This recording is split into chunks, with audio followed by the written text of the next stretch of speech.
This podcast is brought to you with limited interruption by Rudy Luther Toyota. Whether looking for an exciting brand new Toyota, a certified pre-owned vehicle, or getting quality routine maintenance and service for your vehicle, Rudy Luther Toyota is the place to go. Rudy Luther Toyota, the southeast corner of 394 and 169 in Golden Valley.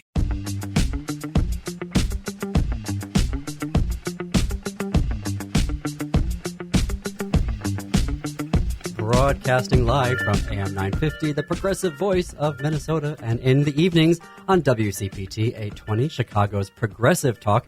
This is the Matt McNeil Show, and I am not Matt McNeil. My name is JP Boghossian. I am your host today, as Matt is off for the week, actually. So I am very happy to be with you. My regular gig is as the host of the GLAAD Media Award nominated This Queer Book Saved My Life and the weekly LGBTQ culture and entertainment show, The Gaily Show, both of which air on the weekends in the 2 p.m. hour right here on AM 950. In the studio with me today is my executive producer of both of those shows, Jim Pounds. Jim, hello. Hello, JP. It's nice to see you.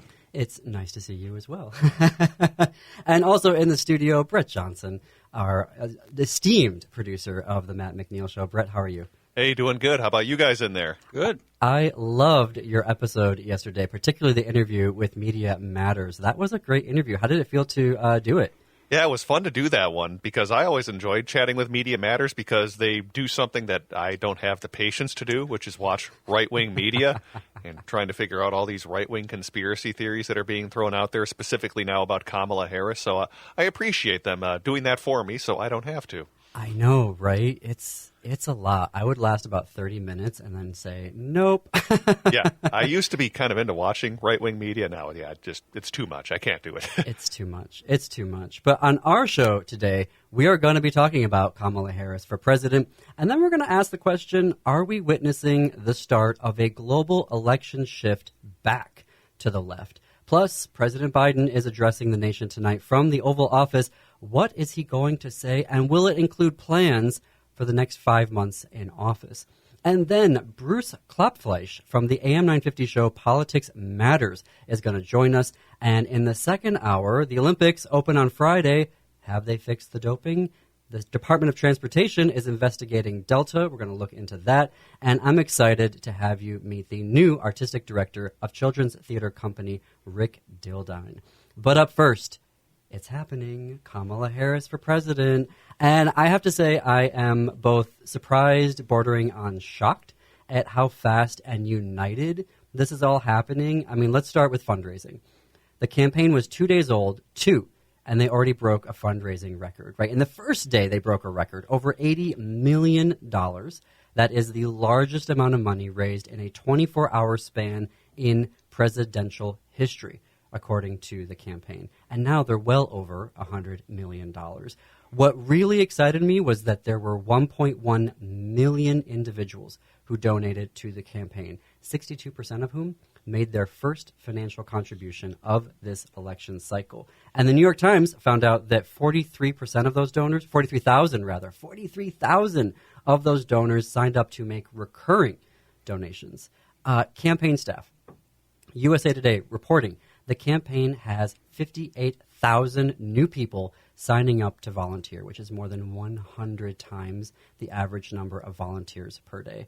On Sunday night, and I didn't know about this until watching MSNBC into Kamala's campaign, there was a Zoom call with the organization Win with Black Women to start their own organizing for Kamala. Over 44,000 people were on that Zoom call. I mean, first of all, I can't imagine being on a Zoom call with 44,000 people. That's a heck of a Zoom call. That was a heck of a Zoom call. The meeting, according to the USA Today, went well past midnight, and they raised $1.5 million.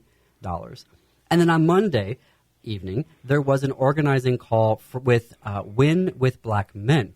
MSNBC reported that 53,000 Black men joined the virtual event on Monday, and they raised $1.3 million in 4 hours. So within 1 hour of Kamala's candidacy, we have just under 100,000 Black activists, organizers, and fundraisers. The Black, African, and African-American communities are the core constituency of the Democratic community, especially black women, because basically it was their efforts that shifted Georgia, right, in giving us Biden win in 2020 and two, Democratic senators from that deep red state, right?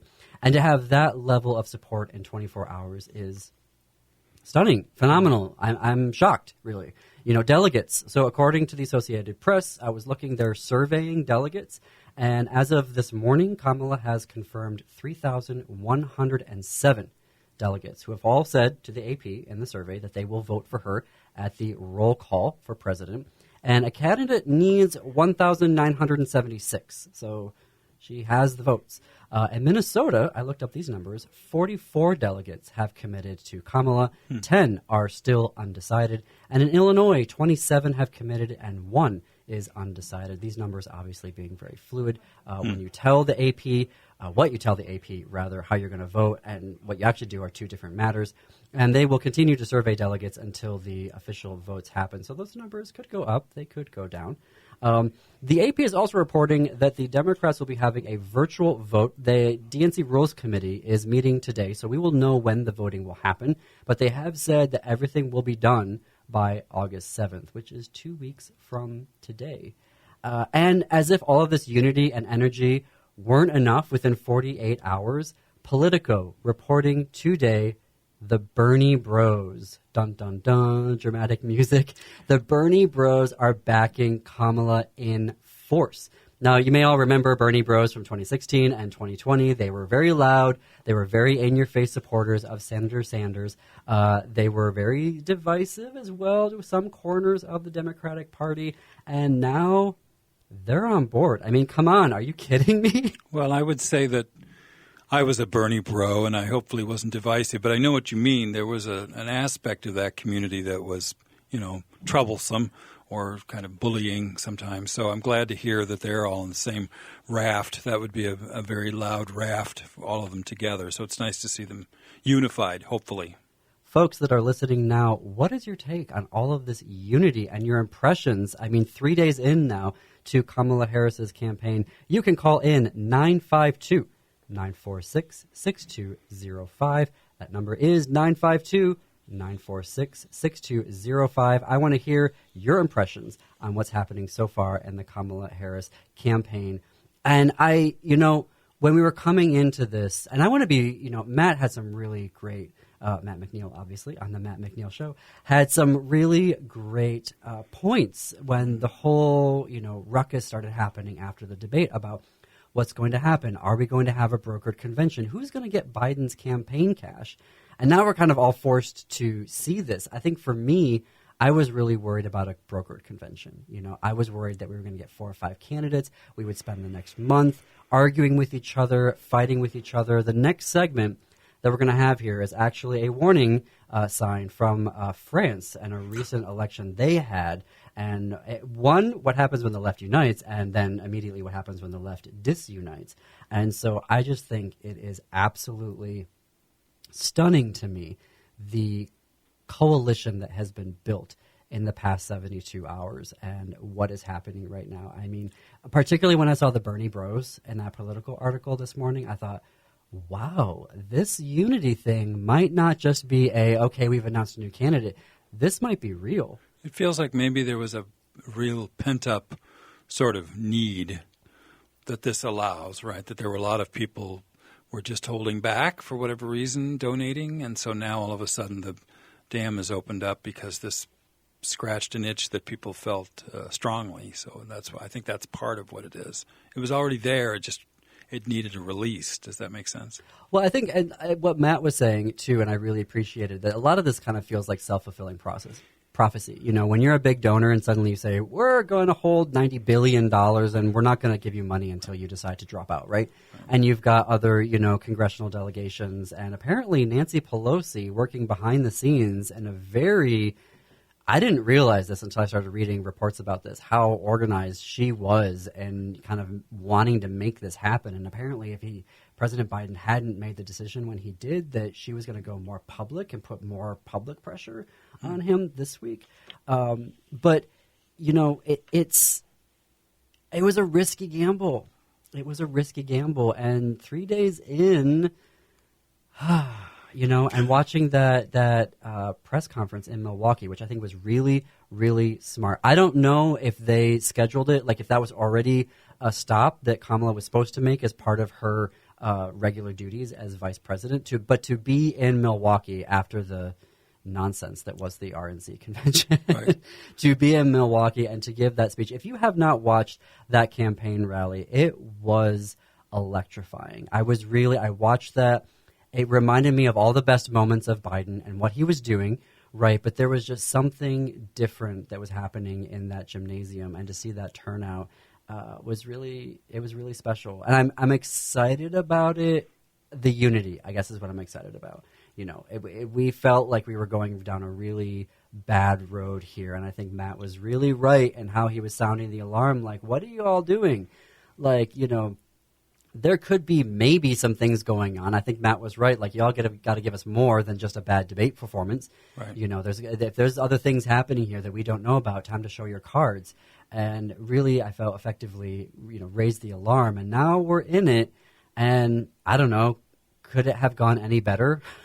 I don't see how. I mean, I think what I appreciated from Matt's perspective was he said, it doesn't really matter who the Democratic nominee is, because what you're voting against is fascism and the desire to undermine the country. So we should all be unified around that. And whoever the Democratic nominee was, I remember him saying, that's who I'm going to vote for. So that really is the way to think about it, not nitpicking one candidate or another. So he was right. Get on the bandwagon wherever it's going to go.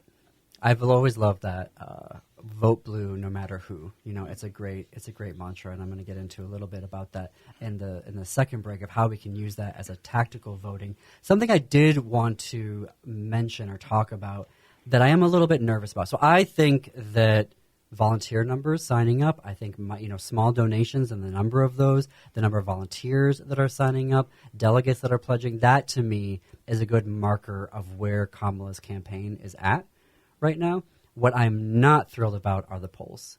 And so I really hope that we start to take a little bit more grain of salt with those polling, like to already have polls out about how Kamala is doing. Like, first of all, I think the polls are – I don't want to be one of those conspiracy theorists and be like, all polls are wrong. But we do know a couple of things. One, we don't talk a lot about margins of error, right? And as, a grad student who has, my degree is literally in public affairs, and I looked at margins of error a lot. We don't take a look at those, and we don't sample the right people. These polls are not sampling the right folks. And so I think what we've seen over multiple cycles now, where we were supposedly everyone's going to lose to the Republicans, and then we don't lose to the Republicans, I think it's because who is getting polled here is part of the issue. But you are listening to the Matt McNeil Show. We're going to take a break right here. When we come back, we're going to be talking about, is Kamala Harris's campaign part of a broader shift to the left globally? This is the Matt McNeil Show. Stay tuned.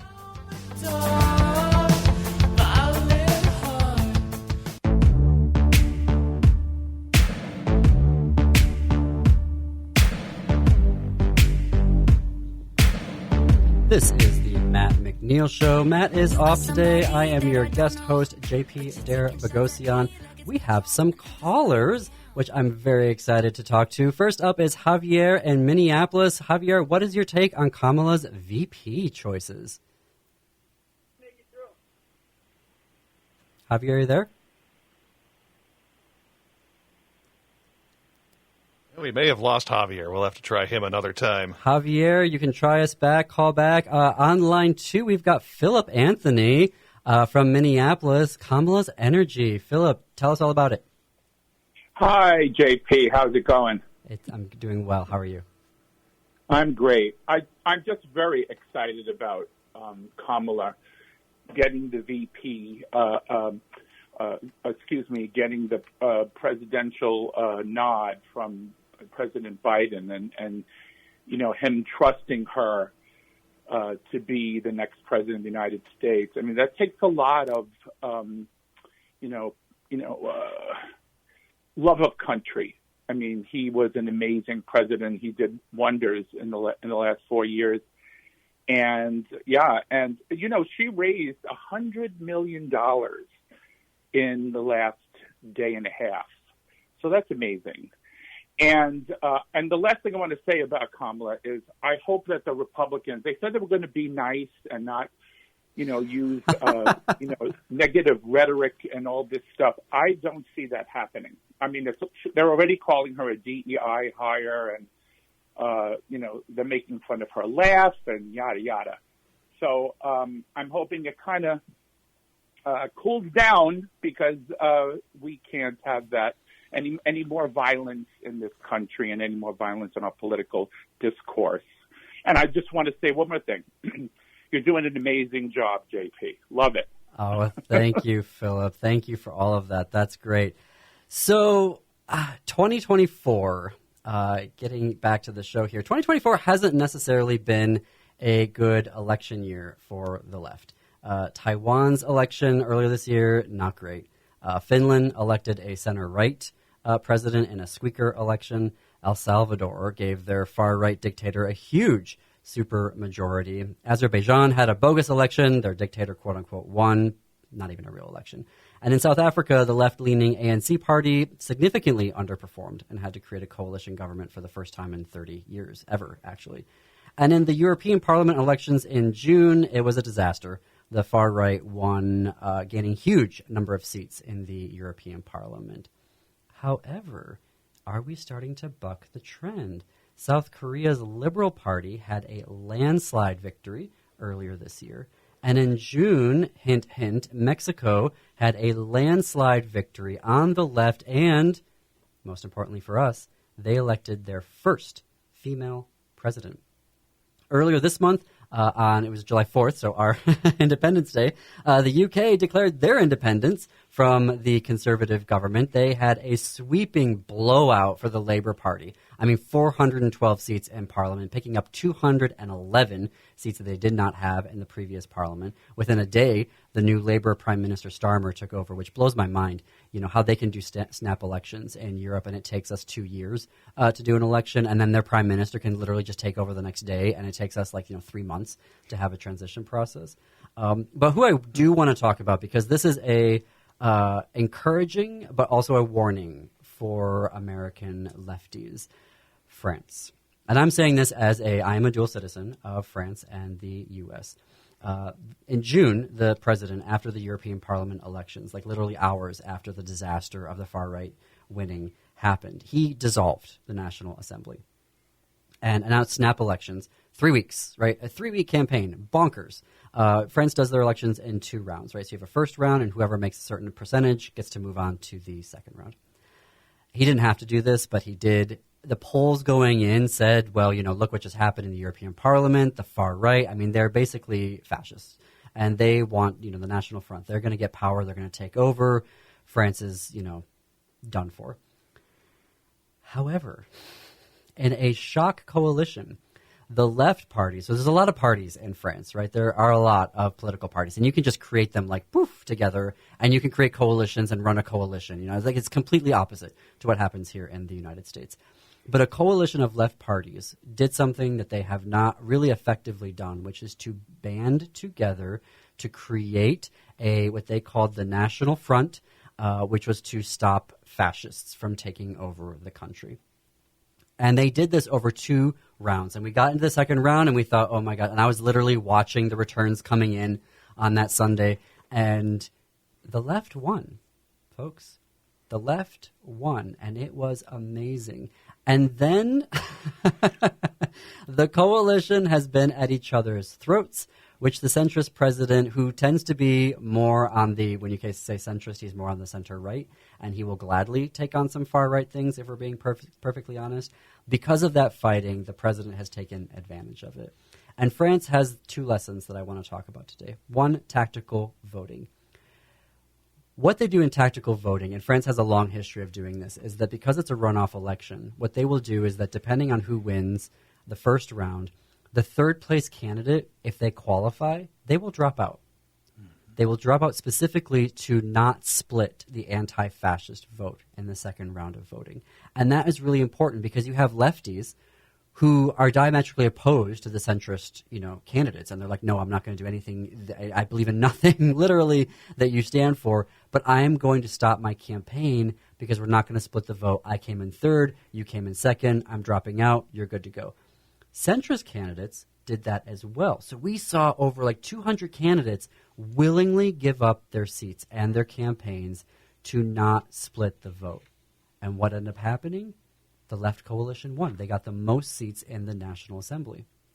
Then they had to pick a prime minister candidate. It's been weeks now. They finally put one forward. The president did some weird legal maneuvering, and now they're at each other's throats. And this whole disunity that's happening. And I think we really need to watch out for this. Democrats, progressives, Greens, we need to keep a united front.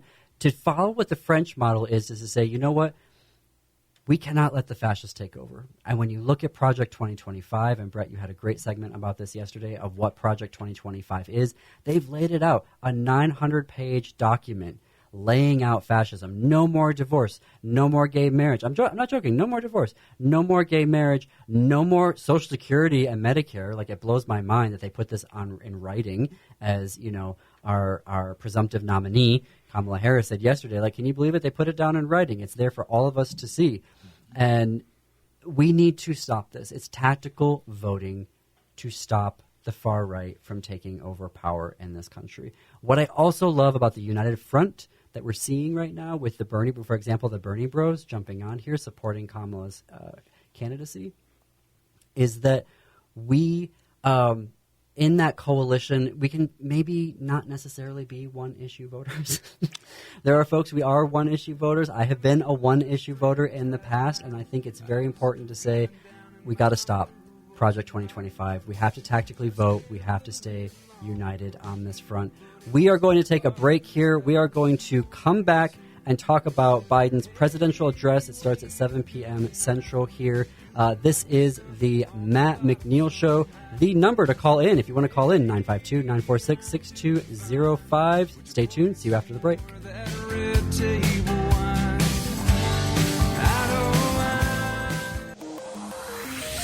You would not believe your eyes if 10 million fireflies lit up the world as I fell asleep. You're listening to the Matt McNeil Show on AM 950, the progressive voice of Minnesota, and in the evenings on WCPT 820, Chicago's progressive talk. I'm not Matt McNeil. I'm JP Boghossian. I am the host of This Great Book Saved My Life and the Gaily Show, which air on Saturdays in the 2 p.m. hour on AM 950 and everywhere you get your podcast. With me in the studio, my executive producer of those shows, Jim Pounds. Jim, hi. Hi. I want to say you are no Matt McNeil. I mean, come on. Paraphrasing. I am not Matt McNeil. And we are doing our best here. Matt is off today. And this evening, 7 p.m. Central, President Biden is going to give quite possibly his most important presidential address, and certainly a historic presidential address, probably something on par with President Johnson's presidential address in 1968, when he shocked everybody at the end of it. Like, I don't think anybody, well, I mean, obviously his speechwriters knew, and he knew, and probably some key staff, but the world did not know that he was about to resign, well, not resign the presidency, but to tell folks he's not running. And now we're living through this historic moment ourselves, regardless of how you feel, of how we got here. And I think there is validity on all sides of that conversation.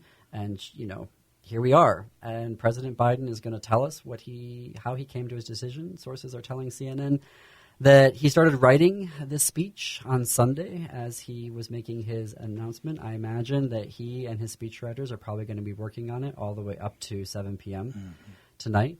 I want to know, folks, if you're listening right now, 952-946-6205, what are your thoughts on what President Biden should say tonight? 952-946-6205. And the reason why I'm asking the question is that I think, yes, we're all going to be intensely curious about what brought him right to the conclusion that he needs to drop out. But also, there are these 6 months left in his presidency.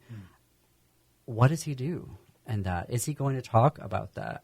Part of me wants to see him do some big dramatic things. And then part of me goes, well, he's not going to do that because he doesn't want to do anything that then is going to, make something difficult for Kamala and her campaign. Jim, what do you think? I've been thinking about this question. I think usually politicians think about their legacy and they're always speaking in large institutional frames of reference, about the country. And he's often says, America can do anything, and we're speaking about it in a very large sense. And for some reason, I want to hear a more personal, perspective of a grandfather who's leaving grandkids, right, behind him, and what the future is going to be, and, to think about the unknowns a little bit, to be personal, I think would be really striking, and not like a politician at all, but a person. That's what I'm hoping for. That's really interesting. I mean, he already has so many legislative accomplishments, Right. I mean, since Johnson, really, and Johnson had the Great Society legislation, right? That was what his was called. I mean, we had the Inflation Reduction Act, which is terrible branding. But terrible branding in the sense that it was so transformational and touched so many parts of our economy that I think 15, 20, 25 years from now, historians are going to be looking at that piece of legislation and Biden's presidency and going, folks, that was a really big deal. And he does have an amazing record that he, up until Sunday, was running on. But that's usually the perspective, is history and legislation and academic point of view and facts, hopefully facts, at least on our side of the aisle. But I think this should be the opposite of that. I think this should be about feelings, and that people could relate. I remember thinking, wow, I'm glad he's doing this for him, rather than the country or anything else. It seemed like the right thing to do for him. At least that's what was in my mind. It's interesting you say that because, I mean, he doesn't have to give this address. No. He doesn't have to, address the nation. I Right. mean, he could, very well just say, I'm not going to do this. Kamala is the nominee. I've endorsed her, and I'm just sort of going to keep a low profile, continue to do excellent governance, and to get legislation passed, and to continue to support Ukraine, and to navigate, try to push the ceasefire plan that he came up with in the war in Gaza. I mean, he could definitely take that role. So I do think it's interesting. I'll be curious then to watch that, and I'll be watching it through that lens to see how personal does he get in this speech tonight. Yeah, I hope he says history doesn't matter to me right now. I'm in a personal moment. I'm in a personal, my wife and my immediate family. And so he's not going to do all the usual politician tricks. The exact opposite, I think, would be really refreshing. I think it would be refreshing. At the same time, I'm wondering, how do you not speak to the historic nature of this? Right. Well, I hope it was a personal decision and not just a calculated political decision. I'm sure it was both. But I just sort of want, if this is his final moment in the spotlight, I hope that we're left with an impression of him as a person. That's what I'm hoping for. Mm-hmm. There's been a lot of reporting about, how he came to the decision, who were the power people behind the scenes, right. Who were the senior advisors he was listening to, what was the coalition that Nancy Pelosi was doing and building on. There were those of us on the outside going, okay, there was a bad debate performance, but what beyond that is driving you to say that, he can't win the campaign. So it will be interesting to see how he chooses to frame that decision. I think does he do it through the personal? Right. Does he actually lay out I was told based off of these polls that I wasn't going to be able to make it? I don't think that would be appropriate to do that. It'll be curious to see how he writes this. I think if he made it personal, all the pundits would not know what to say because they're all ready to start shooting their arrows at whatever he says because they all get the language that this kind of thing is usually couched in. And if he goes personal, what can they say? No, he doesn't feel that way, or no, that isn't true. The more personal he goes, the less anybody's opinion matters, I think. That's an interesting point. That's an interesting point. Even though I know that, the right, already two-time loser president, Trump, is already demanding to have equal airtime, even though it's a presidential address. So I don't know if the networks actually have to accommodate equal airtime because it's not a campaign, even though I know he is talking about his campaign, but I don't know that presidential addresses require having equal airtime. Hopefully they don't do it because we've heard enough. I think from every that guy. day Donald Trump is going to become more desperate and more crazy than he already is, and I think he's going to become somebody that we cannot abide, and I can't abide the sight of him now. But I mean, even people that are independents are going to just have their fill of this guy over the next 3 months. I think he's going to self-destruct more than anybody else is going to destroy him. You know what I mean? I think he's on his path to his final approach, I believe. That, I think, is what's going to be, I mean, from my, little vantage point in Minnesota, not to denigrate blue Minnesota, which is, very important, but I mean, me personally, looking at that and thinking, this is the president, and at the time, the Democratic candidate who did defeat, the Orange Menace. And, he got it done. And, brought the economy back from the brink and got vaccines to everybody who, who wanted them, needed them, and should have had them, but they didn't take them, and got this massive infrastructure bill through and the Inflation Reduction Act. And we still haven't seen, the full impacts of that in all of our communities. And also that's kind of obscured, too. I think that for him as well is that so many Republican MAGA jerks They voted against the bill and they were like, no, and they were denigrating it in all the media. But then when it's time to, see the effects in their districts, they're all like, oh, yeah, look what I did in Congress. Like this is, so they're taking the credit for it, even as they're denigrating it on the news and on the floor of the House and the Senate.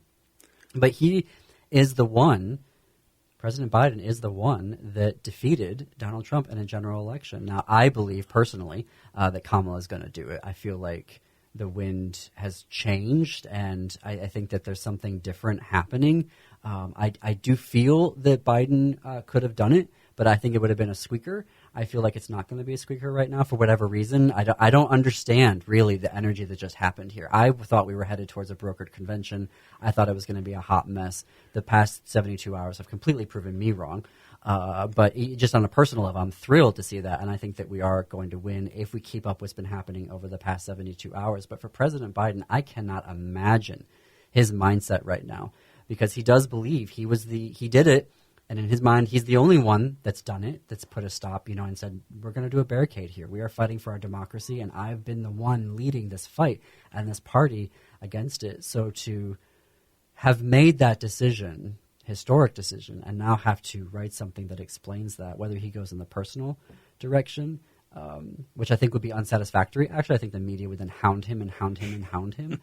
But I do think you're right, Jim. I think you're right that there needs to be some type of a personal element to this that humanizes it. Otherwise, it then just becomes what exactly? Facts? Data points? The only time that I felt uncomfortable about Joe Biden was when he would make some grand statement about America can do anything. We're the greatest. I feel like I've been hearing that diatribe, that overconfident diatribe for so long, and now it rings hollow to me. We're an imperfect society. We're an imperfect system. We have lots of flaws. We have lots of things we need to get done, and somehow that kind of rah stuff just rang hollow for me. And so I would listen to him more when he would talk about his son or his wife or his personal experience or riding the train or, things that made him a human being.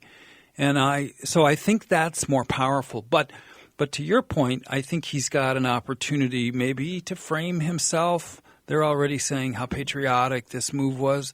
When was the last time a politician did anything patriotic that we can? I mean, I know they have on this scale, right? I think it would be monumental for him as a human being to be seen of as a savior. I don't think he is intending that, but he sure could be argued to be that, I think. In a weird, circuitous route, he is kind of fulfilling that campaign pledge from 2020 of being the bridge to the next. It's not happening on his terms and the way that he originally wanted. He did make that pledge, rather in 2020, that he would serve one term and he would be the bridge to a next generation of leadership. Yep. And I I'm curious how that may factor in. And I kind of want to see something bold. We're going to be guest hosting again a couple of days next week, and one of my segments I want to dive into is the Supreme Court. I think they are the most immediate threat to the country because we can't get rid of them. We can stop Trump on November 5th. We can stop these crazy Senate candidates and House candidates. We can electorally keep Congress out of MAGA's hands, and we can do that over and over and over again. But we cannot stop the Supreme Court without some very dramatic intervention here. And that it's going to have to take a lot of different forms, I think. I don't think there's like one fix for that, and we're going to dive into that more next week. But part of me is also wishing that he does do something that is pretty, dramatic to say. If he's the defender of democracy and that has been his mantle, and I believe it. I don't think it's necessarily been a campaign promise. I think that he has been taking steps to shore up the bulwark of our defenses against fascism. But I am kind of hoping that there is going to be something that he's going to do in these last few months, whether it's through executive action or through legislation that he feels he can get through Congress, which through the House would probably be really difficult. But I have to admit, hoping that there will be something that he's laying out. I think that would be really interesting if he did. It's you expect him to go quietly into the night, and if he said, "Here's one more, here's one more wreath of flowers I'm going to throw at you," that would resonate for a period of time. That would be pretty remarkable. I just don't know what that would be. When you talk about all the problems facing the country, what is the worst one? Well, maybe it is the Supreme Court. I wouldn't argue against that. But I think if he had the comparable to 2025, which I don't think we think that way because we're not trying to destroy a society, but if we had the equivalent of a 2025, what would those couple of points be that we better do these next two things soon? Well, we do have an expert coming up. The host of Politics Matters, Bruce Klopfleisch, will be joining us here after the break. You are listening to the Matt McNeil Show on AM 950, the progressive voice of Minnesota, and in on the evenings on WCPT 820, Chicago's Progressive Talk. But rumor has it he's the... Oh, don't you dare look back. Just keep your eyes on me. I said you're holding back. This is the Matt McNeil Show. My name is JP Boghossian, filling in for Matt, who is off today. Politics Matters with Bruce Klopfleisch is a new show on AM 950. Bruce is a faculty of economics and political science with Minnesota State Community Colleges, and as a licensed attorney, he served as a prosecuting attorney in Greater Minnesota for 20 years. On his show, Politics Matters, Bruce educates listeners about how civics, politics, law, and economics affect you in everyday life and why the survival of our democracy depends on active citizen participation in our government, which is why I wanted to talk to Bruce today. Hi, Bruce. Welcome to the Matt McNeil Show. Hi, JP. Thanks for having me on the show. Absolutely. Congratulations on your new show. Thanks. Yeah, I was just there this morning and taped a show. It was my fourth one, so well, congratulations. That's how far along I am now. So well, I'm really looking forward to asking you this question. So, Bruce, what is your take on this week's political events, specifically the presidential campaigns, and how are you planning to cover it on your own show? Well, there is a lot going on, but if you're a Democrat, I think this is good news, at least. So far, if you're Republican, not so much. But my take on it, at least, is I wasn't surprised that Biden dropped out. I think it took him a little bit of time because, he's been in government for so long and elected office for so long that he was, and he, let's face it, there were people like trying to push him out.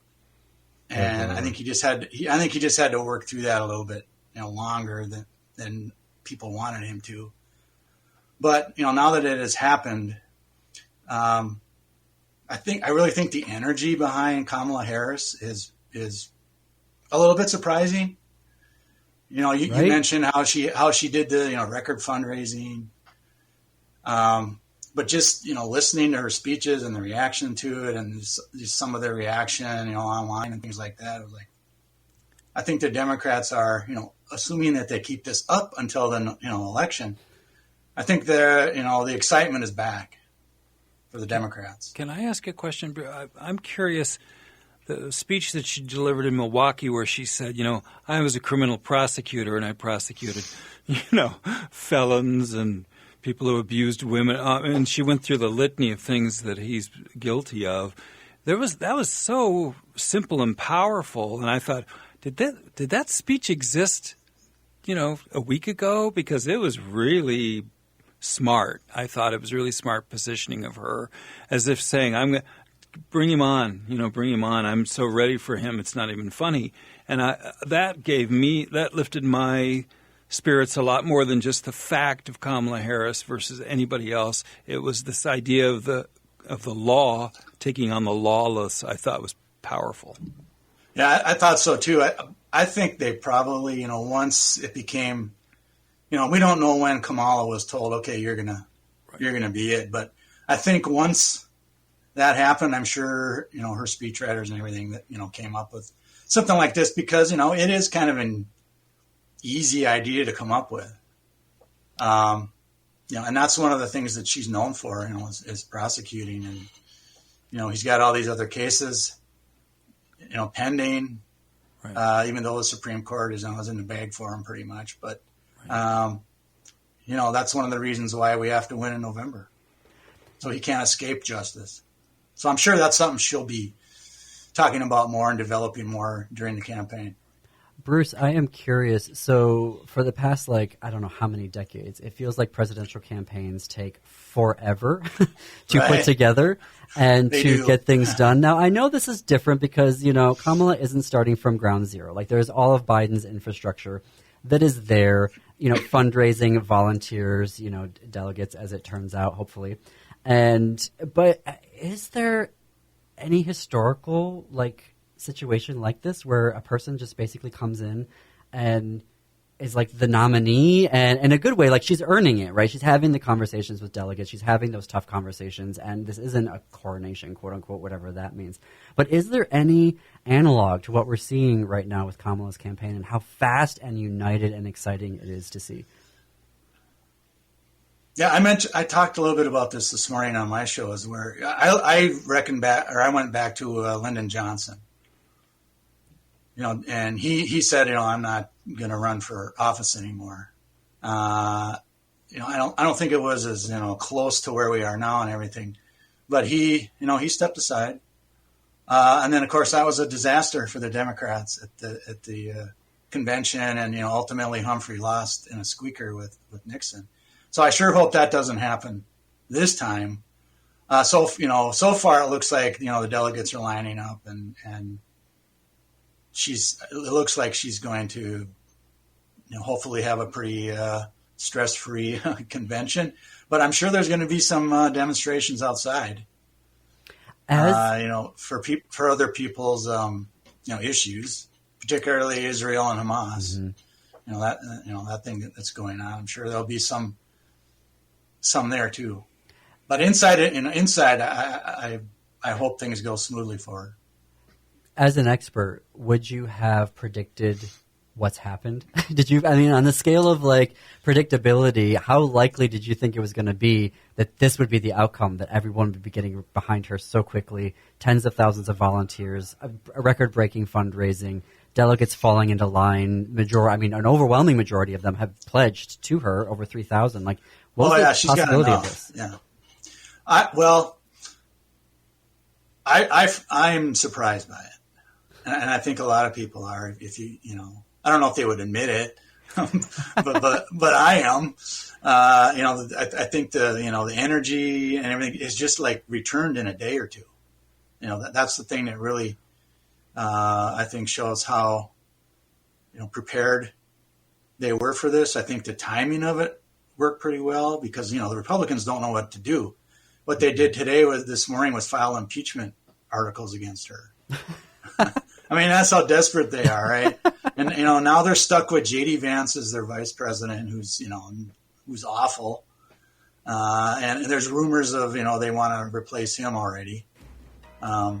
So, I think the Republicans just didn't really see this coming, which is good for us. It's a very good thing. And folks, now you know why you need to be listening to Politics Matter with Bruce every Sunday evening and everywhere that you get your podcast. Chicago, JP and Jim and I, we're going to be back next Tuesday. Minnesota up next in hour 2. The Olympics start on Friday. Have they fixed doping? Delta's under investigation. And Rick Dildine from the Children's Theater Company will be here. Stay tuned.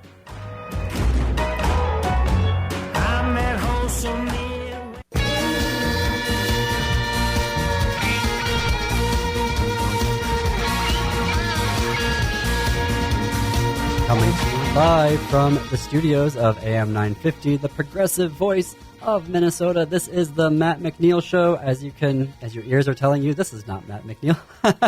My name is JP Boghossian. I am the host of This Queer Book Saved My Life, a 2024 GLAAD Media Award nominee for Outstanding Podcast, and also The Gaily Show, which is a weekly show about LGBTQ culture and entertainment. We're going to talk about both of those later in the show today. With me, my executive producer of both of those shows, Jim Pounds. Jim, hello. Hi, JP. How are you? I am well. Also in the studio with us, Brett Johnson. Brett, how are you? Hey again there, guys. Looking forward to hour 2. Hour 2. So, yeah, call in. We're going to talk about the Olympics here in our first segment. So I want to hear what you all are thinking about the Olympics. We're going to talk about doping and a little bit more scandals around doping, particularly some news that happened today. So 952-946-6205, 952-946-6205. Call us and give us your take on that. And apparently, even though the opening ceremonies are on Friday,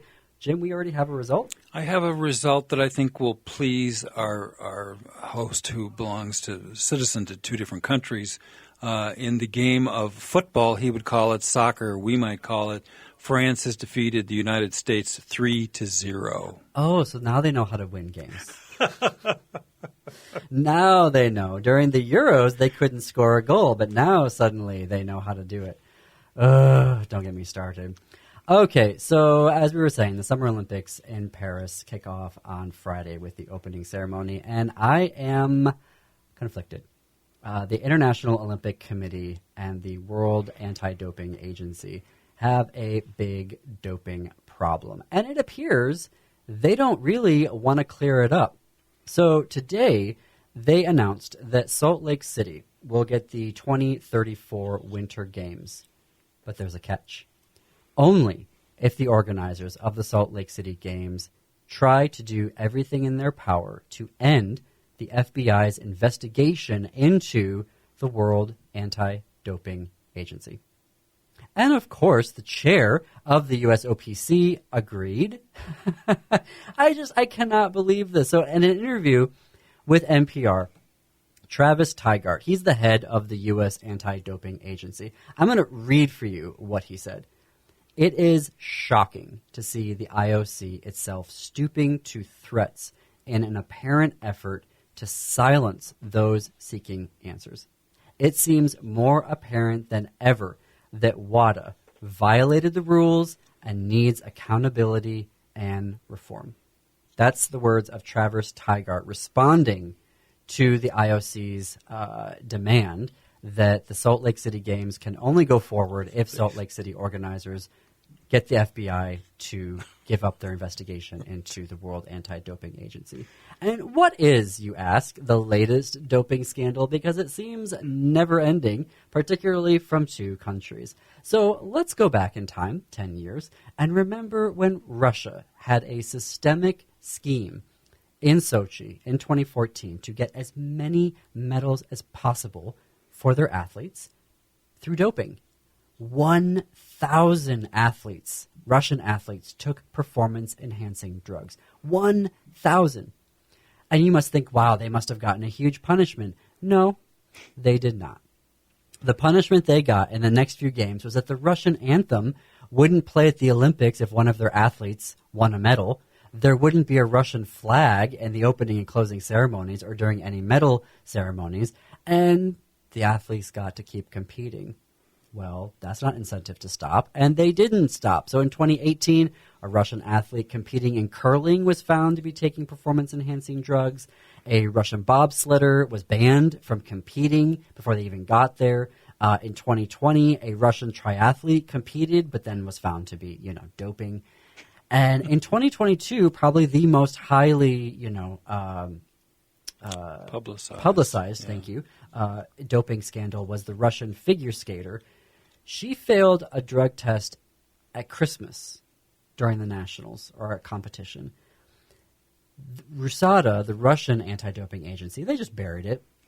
And then it didn't come out until it was validated by another firm, a testing agency, that, oh, wait a minute, yes, there was a violation here. This person should not be competing at the Olympics. But it was like a day before the finals for her program, the long program. And so, let's just let her compete, the IOC said. Let's just let her finish. And, oh, by the way, she helped with the team Olympic event, figure skating event. So let's just let that standing, Russians won gold. Let's just keep that in place. And then we'll sort it all out afterwards. Let's just ignore it for right now. We'll get to it later in the Olympic Games.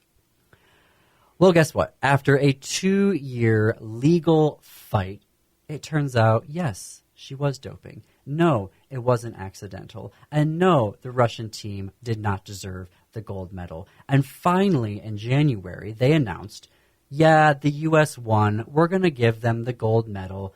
But, oh, yeah, Canada, you were bronze, or in fourth place. You're not going to get bronze, though. We're going to give the bronze to Russia. I mean, none of it makes any sense. Like, what is all of this backward backflips that they're doing to support Russia? Okay, so what is the latest scandal? The latest scandal has nothing to do with Russia, for once. This has to do with 23 Chinese swimmers who tested positive for known banned performance-enhancing drugs on at least 2 occasions. So not just once where they, got these drugs. They got it twice prior to the Tokyo Summer Games in 2021. As it turns out, WADA, the World Anti-Doping Agency, knew about this. And they have now acknowledged that they kept the test results secret until enterprising journalists figured out what was going on, and they reported on it. And guess what? 11 of those swimmers are going to be competing in Paris. And I just want to share another quote for you. 23-time Olympic gold medalist Michael Phelps, the greatest Olympian of the modern era, testified to Congress earlier this year. And I want to read the quote because my jaw dropped. He said to Congress, under oath, "Right now, people are just getting away with everything. How is that possible? It makes no sense. I'm one who believes if someone does test positive, I'd like to see a lifetime ban." And I agree. What do you think? 952-946-6205. 952-946-6205. It looks like from our first hour, Javier from Minneapolis wants to talk about Kamala's VP. We had a bad connection earlier, Javier. So if you are ready and still with us, tell us, what do you think about Kamala? Can you hear me? I can hear you. Just making sure okay, awesome. Yeah, obviously, I'm super pumped, and I think everybody comedy into the fray and keep us all smiling. I think it would be great if her running mate, she could pick a running mate named Brandon. I was thinking at first, like, oh wait, who's Brandon? I haven't heard. Is that a governor of something? But thank you, Javier. That is I love that. Let's have a VP pick named Brandon. Okay, so doping Olympics. I agree with Michael Phelps. I think there should be a lifetime ban. I think also for countries, Russia should never compete ever again in the Olympics. I think China should be out too. Like, if you are going to subvert what the meaning and the spirit of the Olympics are, I'm sorry, game over. There's something very pretentious about calling yourself the World Anti-Doping Agency. That's like the supreme leader of all the whatevers.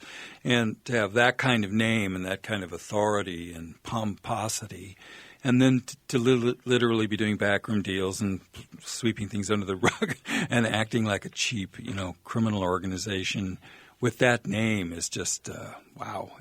That takes some chutzpah. It does, and the fact that they will say, "Well, look, we followed all of our processes, so we're good." And with the Chinese incident, they were like, "Oh, well, we did everything that was in our handbooks and our guidelines, and so if we had to do it all over again, this is how we would do it." You're literally hiding test results for 23 swimmers, Right. 11 of whom are going to be back.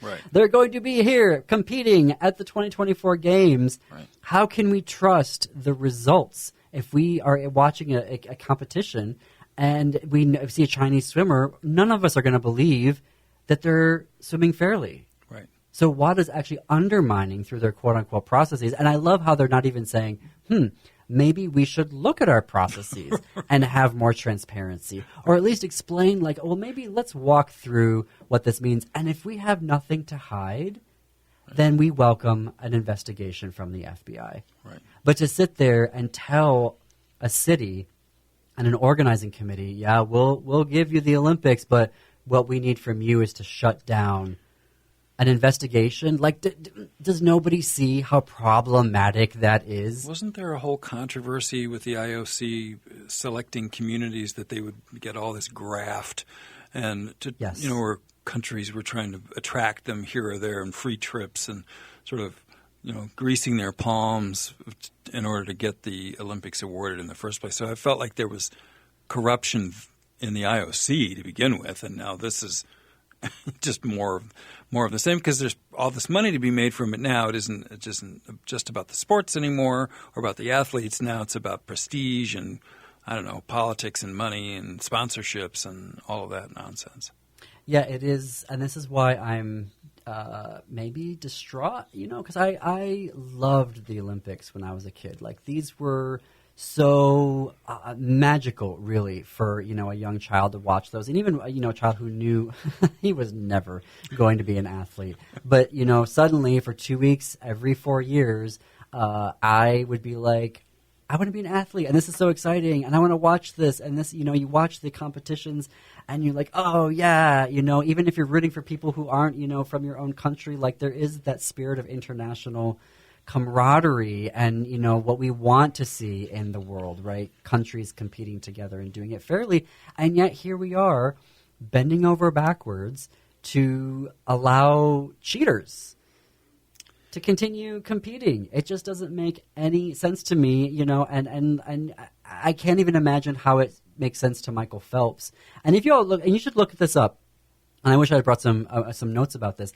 Michael Phelps wanted to prove what he could do, but he also took like regular drug tests, Right. so that there would never be any doubt Right. that what he did was was his own effort and his own training. And I think that we need to be looking to him as our model here. So coming up next, chaos at Delta Airlines has led to an investigation by the Department of Transportation. Everyone's favorite transportation secretary, Pete Buttigieg, has opened that up.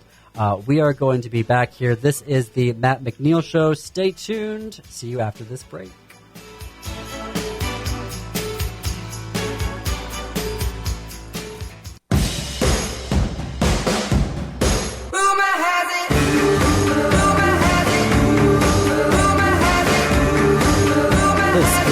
Matt McNeil Show. I am filling in for Matt today. My name is JP Derek Boghossian. Our call-in number, 952-946-6205, 952-946-6205. The question for this segment, what has your experience been with Delta Airlines?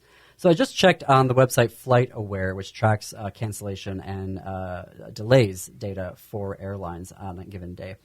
Delta Airlines has canceled 52 flights today, and they had 695 flight delays. And that is actually much, much better than the past few days when the CrowdStrike update and what happened to Microsoft Office disaster starting last Thursday afternoon.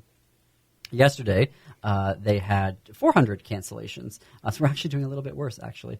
I'm sorry. They had 400 cancellations yesterday, only 52 today. So Right. yeah, that is much better number. And the Delta CEO, Ed Bastian, said this morning that they do feel they're finally emerging from the chaos. And Jim, you and I, we were actually in California. We flew out Thursday morning before the disaster happened. And then we were flying back yesterday from Sacramento, and the flights from Minneapolis to Sacramento were all canceled. But flying from Sacramento into MSP, we could do that. But it was kind of shocking. Like, Minneapolis Airport is one of my top 5 airports in traveling, in my travels in decades across the globe, to Europe and the U.S. And it was shocking yesterday when we got there. Like, there were people sleeping by the gates, and clearly looked like they had been there for a while, not just like, oh, I'm taking a nap. Like, on the floor, there was one guy that was on mats, and he had ice pack, a makeshift ice pack, like, on his head. Right. And when we got down to baggage claim, it was literally just rows and rows of unclaimed baggage up against the walls. I mean, it was... wow. And the Department of Transportation yesterday, they opened up an investigation into Delta due to the overwhelming number of complaints by consumers that were filed with the department against Delta. I mean, just to get a sense of scale, since the computers went down on Thursday night, Delta canceled over 7,000 flights. So things are getting better back in terms of flights taking off and going where they're supposed to be. But that doesn't mean yet that all the folks who were stranded are where they need to be, right, or where their baggage where it needs to be, and also have they been appropriately compensated for everything that went down. And I think that is why the Department of Transportation is investigating Delta right now. Well, what's strange is that they seem to have had a different experience than all of the other airlines, or most of the other airlines, and that's what calls attention to them. Delta, and I like Delta, generally speaking. That's who we fly often, but they have a reputation for being thinner on staff, and that probably means you're a little less prepared when something does go wrong, and this certainly was that. They took the elevator all the way down to the basement, and others managed to respond more quickly or more, I don't know what the word is, professionally, or be able to get their ducks in a row quicker. Yeah, according to reporting that I was reading, most of the airlines seem to be coming out of the chaos on Sunday. Right. And it seems like Delta's problem was around employee scheduling, right? So they were having, employees didn't know where to go, and crews weren't in the right place when they should have been. And, I think that, this is hopefully it's a once-in-a-generation thing where, we're not going to see this again next year or in the next 10 years where an update or a patch or whatever, crashes the entire, aviation system. When we left Minneapolis-St. Paul, we were told they couldn't find the pilot, and at the time we thought, well, that's absurd. And now I'm thinking, oh, maybe they meant they couldn't figure out where the pilot was based on the software. You know what I mean? They knew there was supposed to be somebody there, but maybe I don't know. I thought ours was a employee sick issue. Well, that's what I thought too, but. That's what our new captain, the one they tracked down randomly in the airport. Scottish gentleman. I think on the one hand, you how do you plan for a massive failure of computer systems that was literally not your fault? And I do hope that Delta will look into this though and think, okay, what could we do? Right. Southwest Airlines a few years ago, they had antiquated technology, and they turned around and they got it better. So hopefully there is some internal review of what they could, do better, or is there an outdated technology they can now go in and update that? And I hope that Secretary Buttigieg holds the feet to the fire and makes sure that every single one of those passengers who is stranded, who have been sleeping at the gates, that they are appropriately compensated. I mean, we had a friend. So we were all traveling out of Sacramento yesterday. We all arrived at this airport at the same time. Our flights were supposed to leave within 20 minutes of each other. Ours was delayed by 30 minutes, and his was delayed originally by 2 hours, and then the flight was canceled, and then he got rescheduled on another one. Anyway, to go from Sacramento to Fort Lauderdale took 24 hours. And apparently he got a $28, was that it? $24 meal voucher. Right. For his inconvenience. Right. So I hope that folks are going to be compensated appropriately. But there is another thing that could have happened for us folks living in Minneapolis, St. Paul, that I want to raise. I started looking this up because everything was going down. And we've known for a while, obviously, all of us living in Minneapolis, St. Paul, that if you want to fly out of our airport, you're pretty much going to be on Delta, right?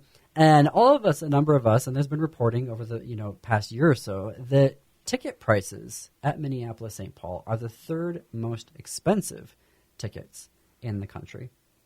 And according to USA Today, between 2021 and 2023, we had a 48% increase in ticket prices because of Delta, and why Delta has 70% of all seats traveling out of MSP every day. That doesn't sound like a capitalist society at all. It's a stranglehold. It's a stranglehold. And for me, like personally, I had to fly to the UK, and thankfully the organizers of the conference were paying for my ticket to fly over there. But when I was pulling up ticket prices to give them a sense of how much they should budget, right, to fly me over there, it was $3,000 to fly from MSP to Delta. The competition, Iceland Air was $1,700, and Condor was $1,400, right, to fly out of there. And so I think that we need more competition in Minneapolis, St. Paul. Like, I think Delta is deliberately keeping things, and where I'm going with that is that if Delta didn't have a monopoly or 70% of our seats, I think travelers would have had more options during the catastrophe to get right where they needed to be. Well, you just sound like a capitalist. That's all there is to it. Do I sound like a capitalist? You do. Call in 952-946-6205. What has your experience been with Delta? We are going to take a break, however, and when we come back, we are going to have the new artistic director of the Children's Theater Company, Rick Dildine. Stay tuned. We'll be back after this break. This is the Matt McNeil Show.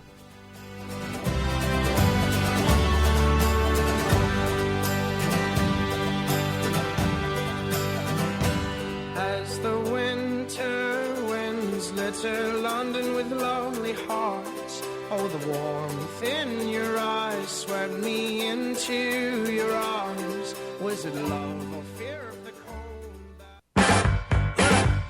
Let me tell you. You're my little boo thing. So I'll give a hoot what you do. This is the Matt McNeil Show. Matt is off today. I am JP Boghossian, your fill-in host, and I am really thrilled for this conversation. We have here with you the 2014 Theater Artist of the Year from the St. Louis Post-Dispatch, the 2016 St. Louis Theater Award winner for Best Director, and very previously the artistic director of the Alabama Shakespeare Festival, but now the artistic director of the Children's Theater Company, the new artistic director who just started this month, Rick Dildine. Rick, welcome to the Matt McNeil Show. Hey guys, thanks so much for having me. Glad to be here. Absolutely. So I know it's only been a month, but how are you finding it so far? The Children's Theater of Minneapolis, Dish. It's absolutely fantastic. This is a perfect fit. I'm having a blast. It's an amazing theater company, and I'm loving the city. This weather is so much better than Alabama. I will take this. Of course, everyone says to me, they're like, "Oh, you moved here in the summer. This is how we trick you." But I'm absolutely loving it, having a blast. We got hundreds of kids in this building, and it's a great energy.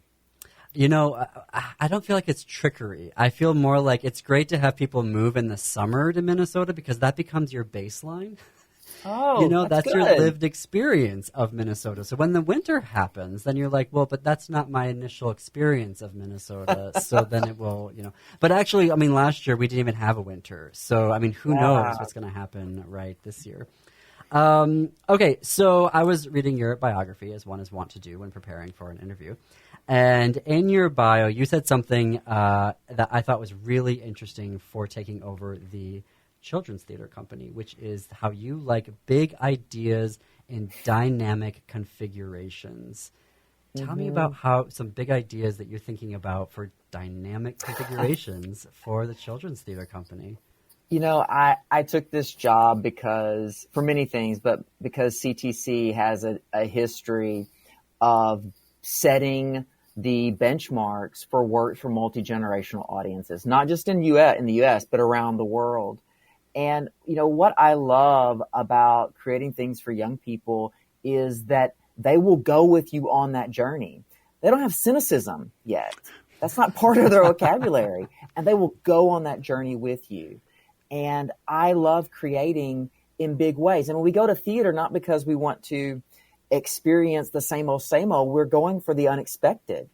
That's the beautiful thing about live performance, is that it can touch you in ways that are unexpected. So, whenever I'm making something, I love when someone gives me a rule, like, oh, we never do it like this. That is the impetus to break that rule. I always think that when an audience has figured you out, that's when you've got to rewrite things.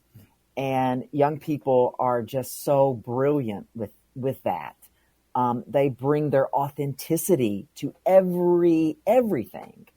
And that's one of the things that I'm looking forward to creating with them and for them at CTC. It's got to be a completely different sense of wonder, right? For the difference between young audiences and adult audiences. There is that whole, because you're right. There's not that cynicism, right? But when you're under 18, a kid, there's like, oh my gosh, like this, being able to see the theater for the first time, right? Yeah. Like, I remember my experiences of being in a theater for the first time and going, this exists. This is possible to do in the world.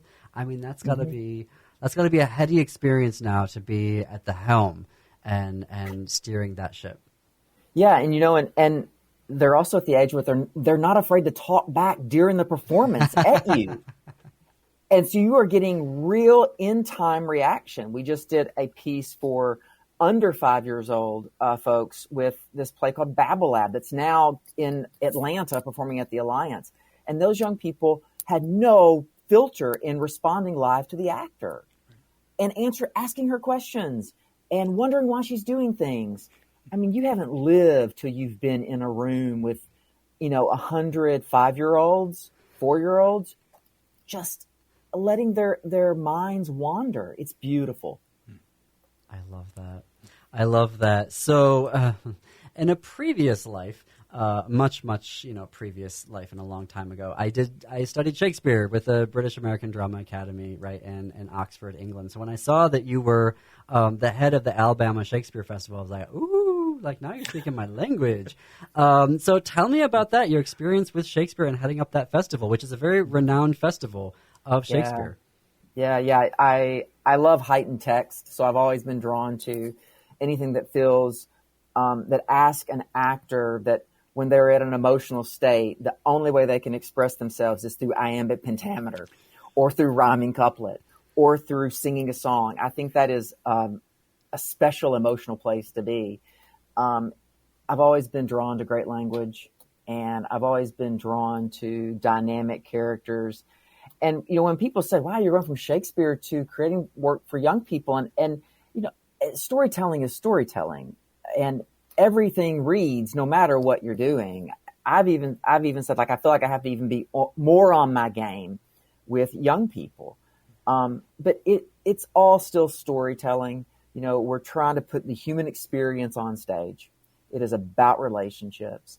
And some will have a little bit different vocabulary for this. And actually, I've actually been asked by several folks, like, what about doing Shakespeare, particularly the ones that involve storylines of young people in Shakespeare? I was going to ask you.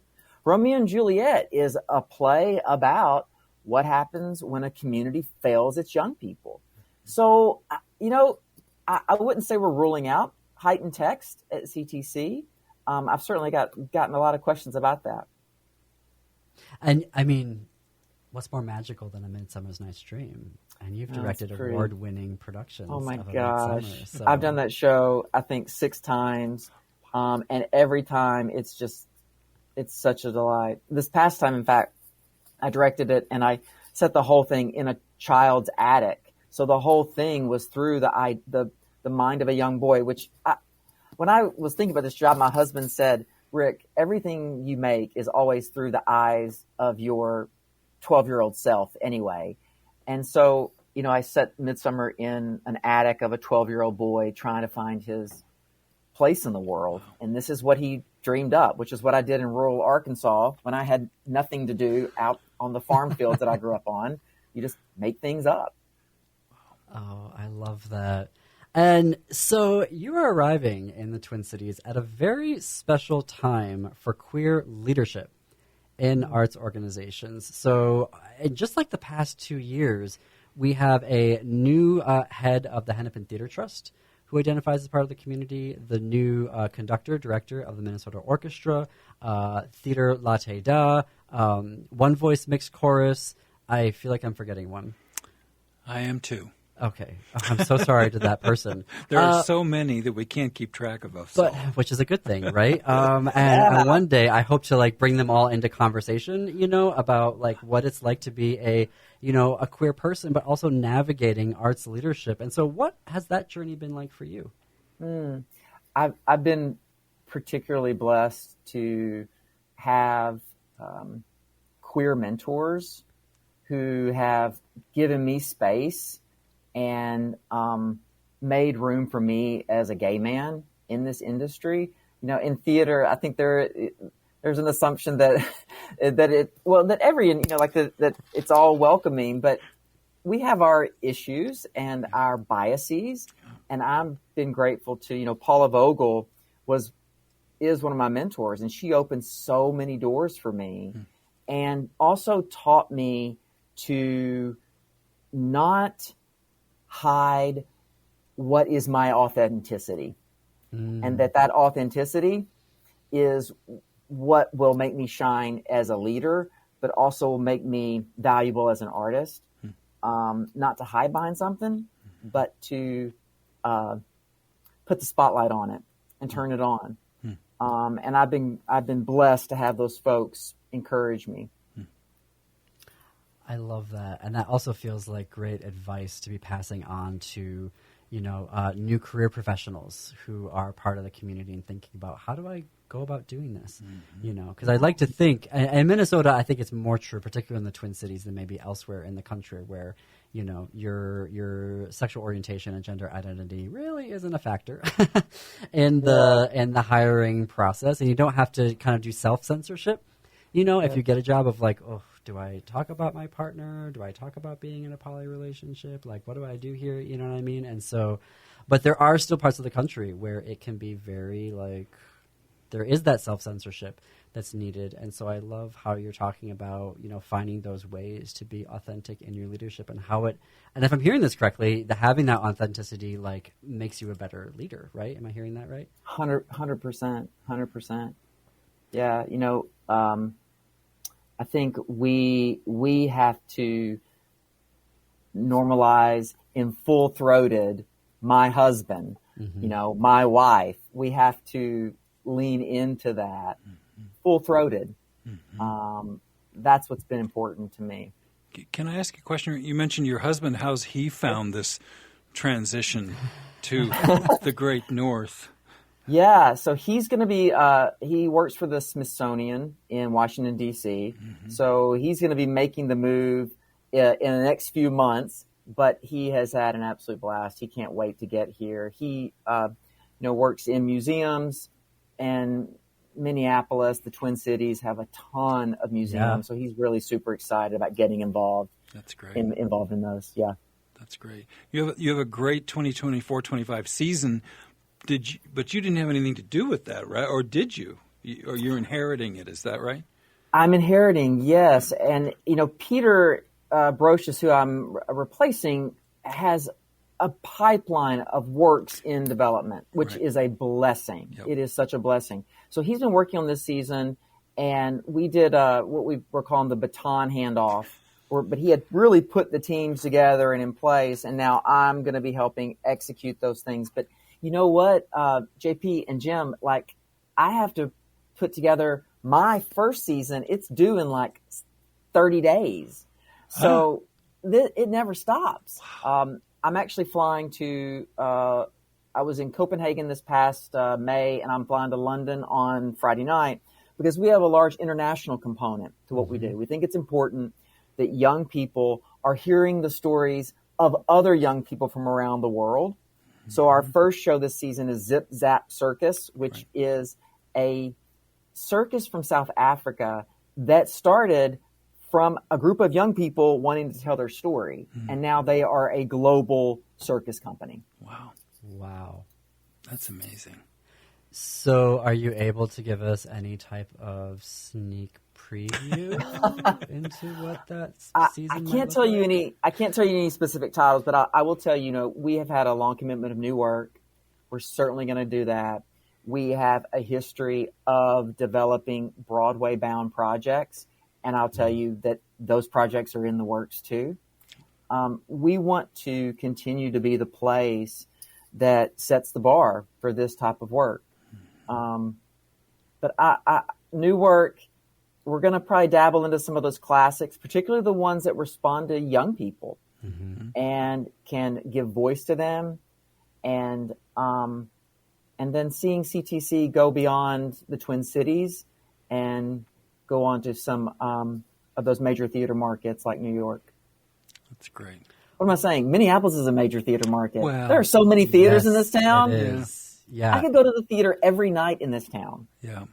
Is that good? weeks. Is that good or is that bad to be that Fantastic. Oh my gosh. I got to go sit through my first round of auditions we're doing Frozen this year too. Right. And we had about over 500 submissions for Frozen just from the Twin Cities alone. And the talent in this town is remarkable. Really remarkable. Disproportionate to its size, I would say. 100%. Yep. Yeah. That's fantastic. I'm curious then, what was a show that was really impactful for you when you were a kid? Oh, geez. I'm going to put a kind of a group. It's those classic American musicals, and it's the Rodgers and Hammerstein. It's those for me. I grew up in a farm in Arkansas. We did not have the arts. I was a tiny town, and my mother actually saved up money for a year to buy me and her a season ticket to the closest roadhouse. It was about 2 hours away in Memphis, Tennessee. And that drive every 2 months to see whatever was on tour was hugely impactful in my life. I saw Carousel, Music Man, Cats. It was seeing that golden age of American musical theater. That really that changed my life. So that car ride with my mother was life changing. And that was in my early teen years. Wow. I love that. It's so important. I mean, it's part of the work that we do, Jim and I, on the shows that we run, about how important those stories are for folks who are under 18 and above. I mean, sometimes I get a little when folks tell me like young adult literature, and I'm like, it's literature, And there's so much that you can learn that I am learning of, and I'm of a certain age that shall go undisclosed, because I'm one of those gays. But there's so much I learned from YA literature, and I think that YA literature is actually the most exciting queer literature happening right now. And so I imagine there's a lot of maybe LGBTQ plays and theater that it may be the same right now, that is kind of reshaping how we're thinking about the queer community. Yeah, and those are important stories that I want to see live on stage too. I think it's so important for young people to see, when you can.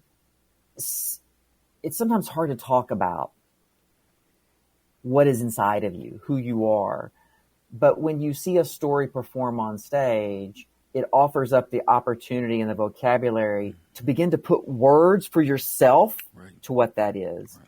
And I think it's so important to help young people and to tell them that it's okay to have big ideas, to have complex ideas, to also not know the answers to things, and passing on our stories.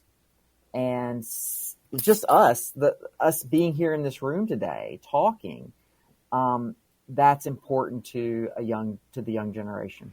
Yeah, that's a lot of gays in one Zoom screen, which we love. I mean, we should mention to you, because I don't know that you know this. There's a 4-hour block of LGBT hosted programs on this station on Saturday afternoons from 2:00 to 6:00, and JP hosts 2 of them, and then there's 3 others that follow. So we have gays coming out of the walls. I do have Fantastic. I have to be the timekeeper right sorry. here. But Rick, how do we get to the children? It's childrenstheater.org, correct? childrenstheater.org. Our tickets are on sale for next season, so come on out and see us. How the Grinch Stole Christmas is back. It is super fun and campy. You got to come see it.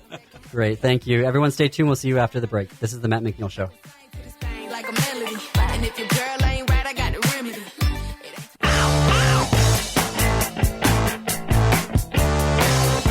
This is the Matt McNeil Show, coming to you from the studios of AM 950 KTNF, the progressive voice of Minnesota.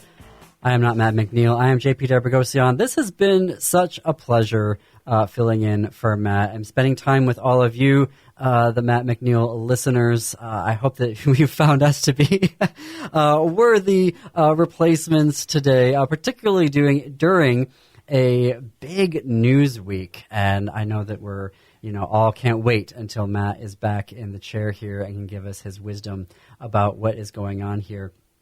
I do want to take a few minutes to talk about our shows, This Queer Book Saved My Life and The Gaily Show, within the context of the political moment. Because we are going to be working with a organization coming up here, the National LGBTQ Task Force. They will be a guest when we're back here next week, Tuesday or Wednesday. We're still nailing down exactly what day it will be. But we will have them here to talk about Queer the Vote. And so this will be an organizing campaign specifically to get LGBTQ folks to the polls this November. And also it will be not just for queer people. It will be for those folks who have a queer child or cousin or aunt or uncle or grandparent, for the friends in your life. I think it's really important. And so we're going to talk about, the moment that we're seeing here, because there are all these different, communities that are at risk.